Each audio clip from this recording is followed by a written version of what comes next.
অনুন্নত যোগাযোগ, স্কুল, উপাসনালয় ও কর্মসংস্থান সহ নানা সংকটে অনেকেই চলে যাচ্ছেন বিগত সরকারের সময় তৈরি পাবনা সদরের অনেক আশ্রয়ণ প্রকল্প থেকে। নানা উন্নয়ন শর্তে দুর্গম প্রত্যন্ত এলাকায় বসতি গড়ে তোলা হলেও কোনো প্রতিশ্রুতি আজও পূরণ করা হয়নি বলে অভিযোগ প্রকল্পের বাসিন্দাদের। রাতুল ইসলাম সুমনের ক্যামেরায় উৎপল মির্জার রিপোর্ট।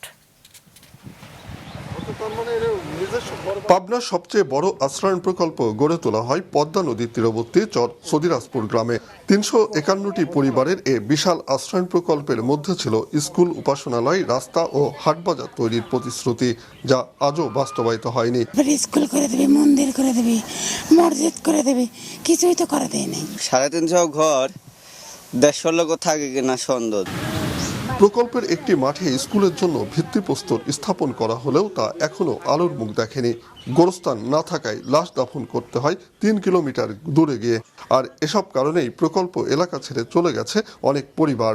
আমাদের একটা লোক মারা গেলে ৩ মাইল ফাঁকে নিয়ে যাওয়া লাগে, মাঠে দিবেন নাকি।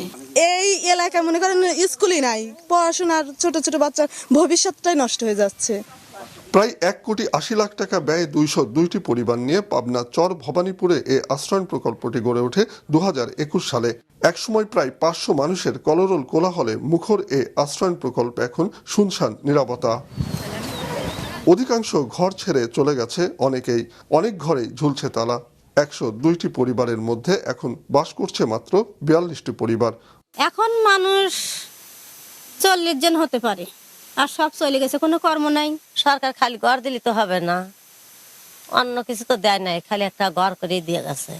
প্রকল্পবাসীর অভিযোগ, আশ্বাস দেওয়া হলেও এখনো এখানে গড়ে ওঠেনি কোনো শিক্ষা প্রতিষ্ঠান সহ উপাসনালয়। একটা মসজিদ নেই, একটা সালপাল পড়ানো, একটা কোনো নেই, স্কুল নেই। অনেক কষ্টে থাকার কারণে অনেকেই চলে গেছে। গ্রামে থেকে যদি কোনো ইনকাম না হয় তাহলে কি জন্য থাকবে তারা? এই জন্য তারা ঘর বাড়ি ছেড়ে চলে যাইতেছে। স্থানীয় প্রশাসনের কর্মকর্তারা জানান, বিদ্যমান সংকট নিরসনের মাধ্যমে প্রকল্পগুলোকে বাসযোগ্য করতে চান। ওই আশ্রয়ণ প্রকল্পে তো সরকার ঘর করে দেয়, কিন্তু তারা যে তাদের জীবিকা অর্জনের জন্য চেষ্টা করতে হবে, এটা অনেকে সেটা এভাবে মোটিভেটেড হয় না, মনে করে যে বাকি জীবন তাদেরকে সরকারই চালাবে। এই একটা সমস্যা।